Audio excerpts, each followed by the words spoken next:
here to make a new type of news. New insights, new styles, and new topics every day. We are News Generation. Making news just for you. It's January 31st here in Seoul. I'm Kim Yoon, and you're watching News Generation. Joining me in the studio is Arirang. I'm just going to say it. Happy last day of January. Already the last day of January. Happy last day. January. Now, and Chijihi. Good morning. Chihi, I know you stayed up quite late watching the Asian Games, right? I did until 4 a.m. It was a long game. It was, but good win for South Yes. Korea as we're going into the quarterfinals. Now, both are here to speak on behalf of people in their 20s and 30s. As usual, let's start with our news feed, which covers different hashtags and news items that have been trending on social media over the past 24 hours. Now, over the past 10 years, the size of inherited wealth has tripled here in Korea. The National Tax Service released some figures on Monday, pointing to how the size of inherited wealth in 2022 surpassed $88 billion. This was 3 times more than the amount in 2013. The same study found that the proportion of people who had to pay inheritance tax also rose from 0.7 to 4.5% during the same period. Officials explained that the number of taxable assets and related revenue has increased due to a revitalization in markets, namely real estate. Moving on, recently the New York Times released an article highlighting both the perks and downsides of South Korea's top-notch postpartum care centers. The article said while Seoul is home to the world's lowest birth rate, it ironically has the best postpartum care centers in the world with hotel-like accommodation. The article pointed to how postpartum centers, Choriwon in Korean, provide fresh meals, facials, massages, and childcare classes as part of their premium services. But at the same time, it showed how difficult it can be to make a reservation, not to mention how costly Choriwons are. The journalist who tried staying at a center for 2 weeks had to pay around $6,000, which didn't include some of the additional services. The article said Choriwons are just the tip of an iceberg when it comes to raising a child in Korea, which attributes the country's low birth rate. And lastly, a job portal site called Job Planet in Korea compiled the worst corporate reviews people made about their employers in the latter half of 2023. The top review that angered many was a company that had brushed off the death of an employee's relative. The review read that when an individual told their company that they couldn't come to work because their grandfather had just passed away, the upper-up said they should just get on with things and come back to work. Job Planet compiled a list of the worst corporate reviews based on 210,378 posts. It then asked 256 members to vote for which one made them lose the hope for humanity the most. And the second worst corporate review showed how one company told its workers to not even get pregnant too quickly or straight away. Instead, they should work out a time with other employees so that people's personal lives don't interfere with the company's productivity. The third worst review pointed to how a superior ordered his workers to stay inside their store even though a big fire had broken out. And Job Planet also narrowed down reviews pointing to what people commonly thought made up the worst boss at work. Now, based on all these different corporate reviews and the way they rank things out, I myself lost a lot of hope for humanity as well, literally. Now, I would like to hear your thoughts based on all these different corporate reviews out there and which one stood out to you the most.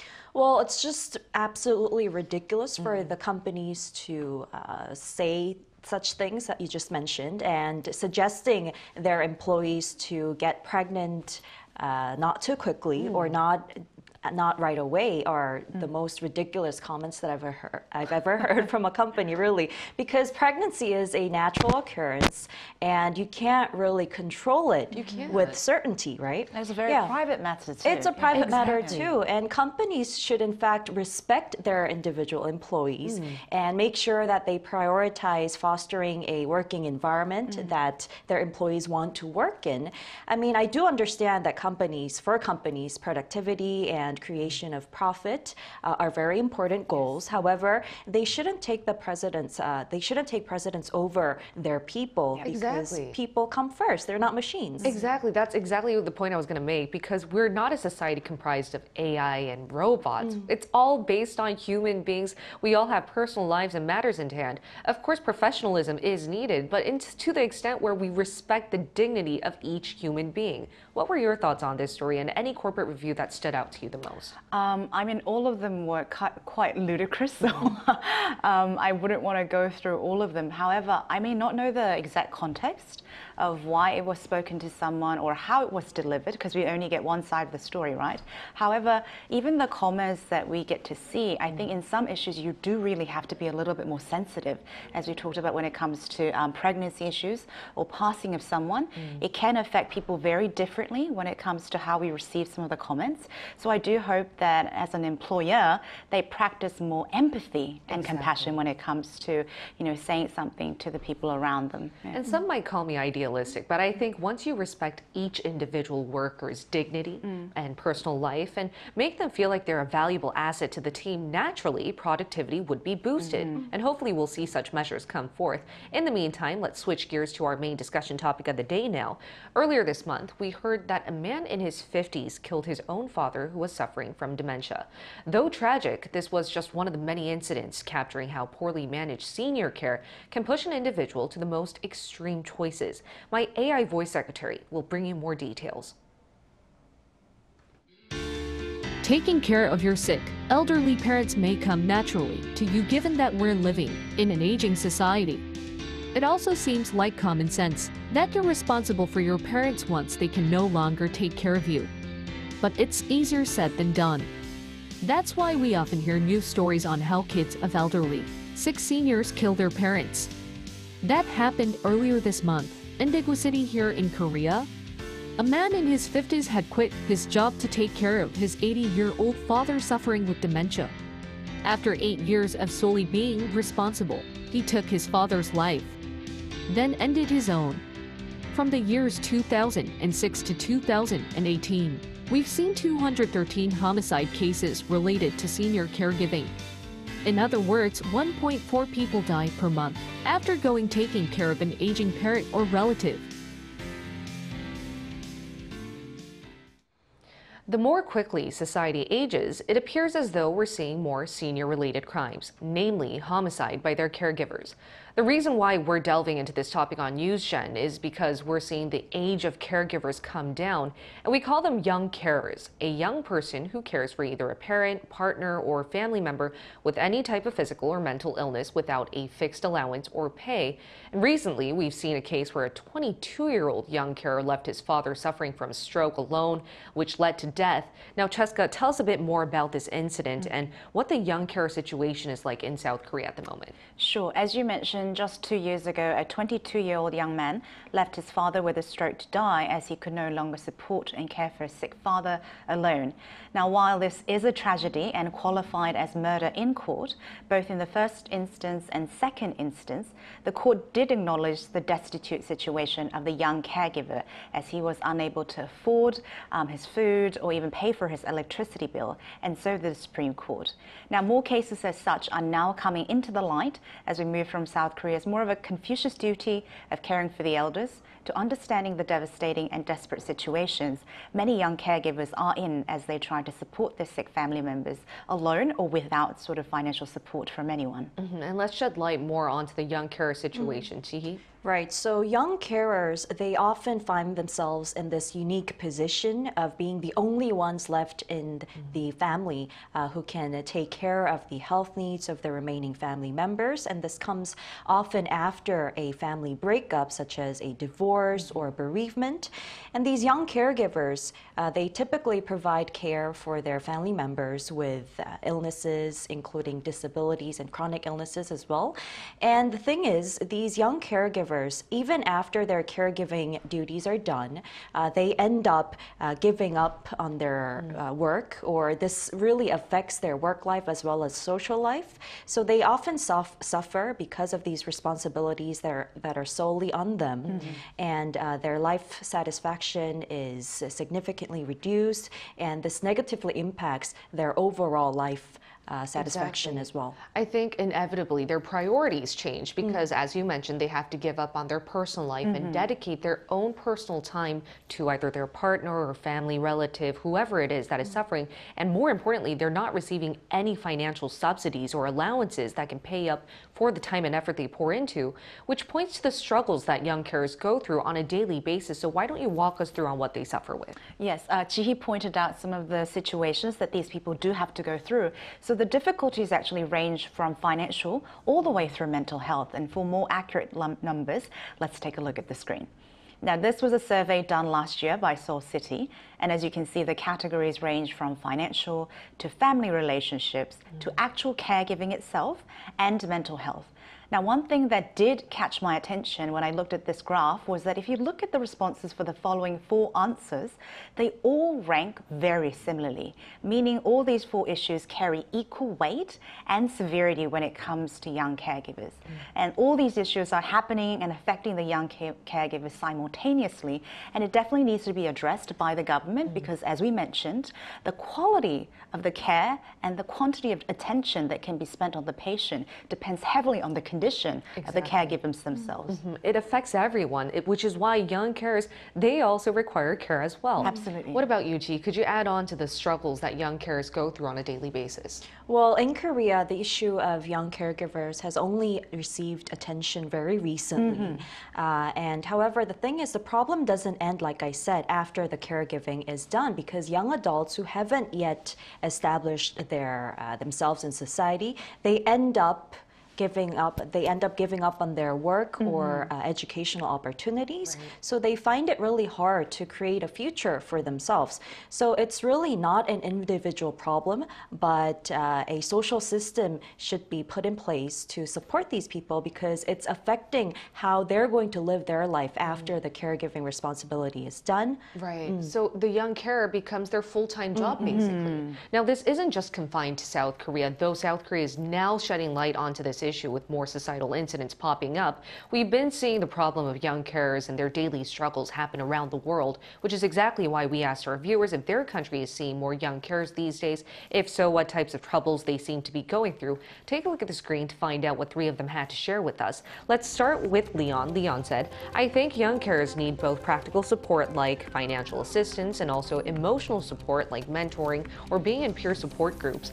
Ben said, many carers need help to enable them to take a break or to work or study. It's a very emotional and noble process to take care of others who are elderly or ill or in a difficult condition. Tasmia said, I believe all young carers need financial literacy and life lessons so they can lead their lives responsibly. And this is exactly what I agree as well, which is why we've all mentioned, because young carers is a societal problem, officials need to roll up their sleeves and take better actions. And that's exactly what South Korean officials have been trying to do here. So why don't we introduce some solutions South Korea or other parts of the world have been trying to do in order to help young carers out there? Yeah, and also when we saw the comments, I was really touched by what the people said about how important it is for caregivers to have a life that is separate from caregiving, because as Jihi mentioned, these are young people who are taking on these duties for the first time. So I've done a little bit of research, and some examples can be found in the UK and Canada. So they have like young care programs where the local authorities really collaborate a lot with the caregivers to create either support systems or policy-related actions. And another country that I found very important was Sweden and Australia. So they both had a financial aid specifically for young caregivers. Right. Australia even had like a bursary program that it would alleviate the financial burden of having to get educated for these young caregivers, knowing how much burden it is to, as Jihi said, to be able to have a full time as a caregiver and also try to pay for education and the future. That seems to be like a key solution to this problem. Are there any more solutions out there? Well, in Korea in particular, it's, like I said, only been very recent. It's within this 3 years, Right. 3 years that we've started recognizing the efforts of these individual young carers for what they're going through and have really been recognizing it as a social problem. So right now, we don't have these concrete policies or support programs enough for these carers. Right. And I don't think they have enough knowledge in the policies that we do provide. And there's also a lack of proper statistics that actually reflect the number of these sort of individuals. But I guess we need the numbers to be able to come up with measures to support them. But then at the moment, local authorities, local governments do provide some support programs. However, we do have inadequate policies in the national level. Exactly. I'm well aware that we have a lot of senior care centers out there, but whether we have enough adequate policies for young carers, that's a different issue. And we're going to better compare what it's like in other parts of the world with Korea by including a social researcher in our talks. And she's going to help us navigate actual concrete solutions to better tackle the young care problem here in Korea.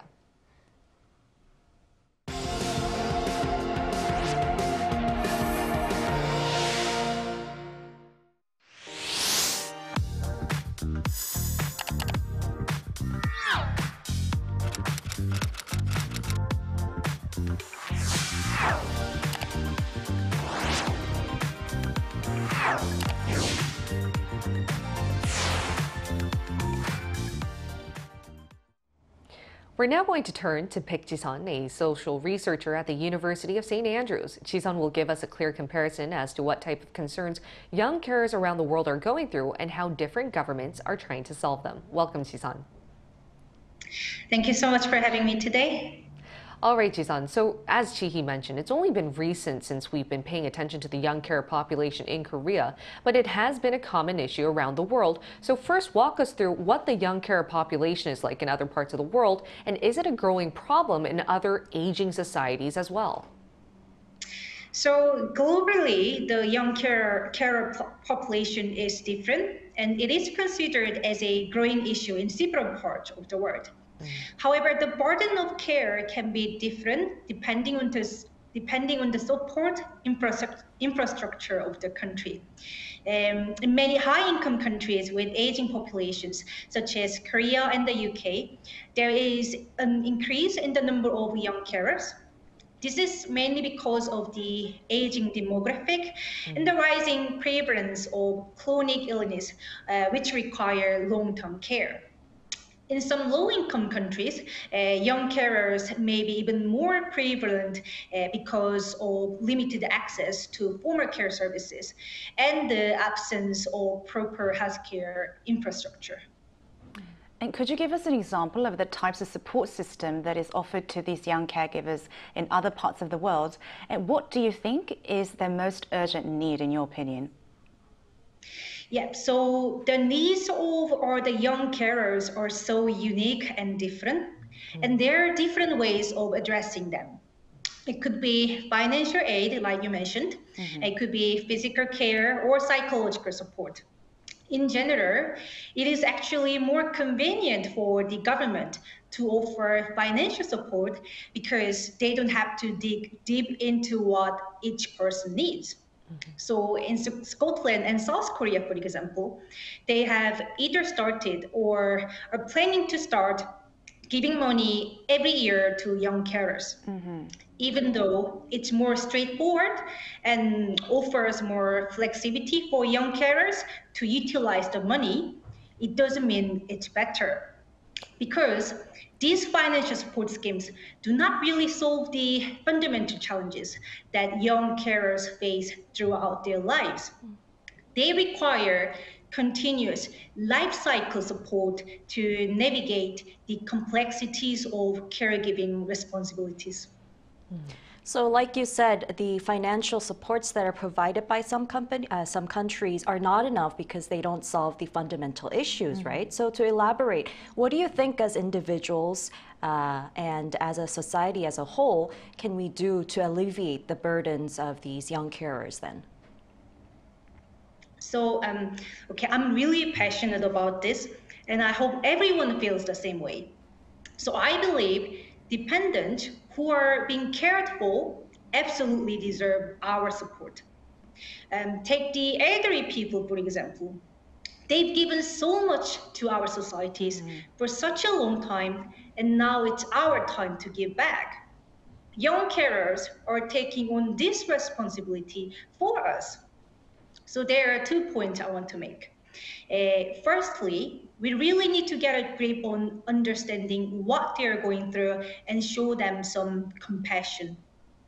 We've got to build these solid community support networks so that nobody's left feeling completely overwhelmed.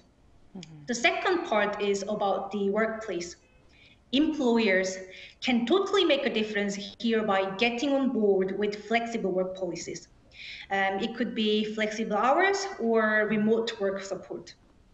If we can create a workplace that recognizes their unique responsibilities, we are on the right track to fostering a more supportive environment for them.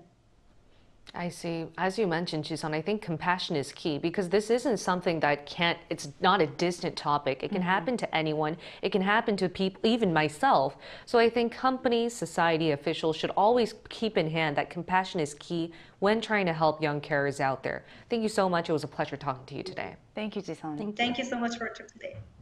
All right, and as Jisun just passionately mentioned, I do think that we are in dire need of more support programs and policies that last a lifetime for all these young carers out there. What type of solutions would you like to see come forth from now? I mean, I just want to say I am really touched by Jisun's impassioned plea and her really commitment to trying to address this issue, and I completely agree with her. I think financial is definitely the fundamental for solving any type of issue, as we mentioned before. However, as she mentioned, I would also like to see the companies and the government really do the research and try to figure out exactly how much and how deep the problem is. And on top of that, possibly also increasing the number of professional caregivers, because as much as young caregivers do want to spend time with their family members, the caregiving is also a very, very profession. So I do hope that they have, support from other professionals, for actually taking care of their patients. Or enabling better infrastructure. We could allow professional young carers to come place, actually acknowledge it as a professionality. That too. And then provide a lot of different incentives out there, whether it be financial or different subsidy programs. What about you, Ji? Well, other than providing direct support for the caregiving responsibilities, such as providing more professional caregivers or financial support, I think we should also make sure that they're interrupted by these responsibilities in terms of their work, career, and education. So we should have better programs related to work and education for these people to be able to build and establish themselves in society better, even after taking care of their families. Exactly. As Jisun mentioned, I think it's also up for the companies to understand that their employees are going through something like this, which is why they should allow more remote work or flexible working hours. And in order for us to do that, I think we need a better understanding and a bit more compassion towards this issue. And in order for us to do that, we need more data compiled on this front. And hopefully our discussion provided enough today. It's always good to have a start like that, right? I think it's always good to have a discussion to start. All right. Now, in the meantime, we'll be here every day from 9:30 to 10 a.m. Korea time, bringing you more topics young people are talking about.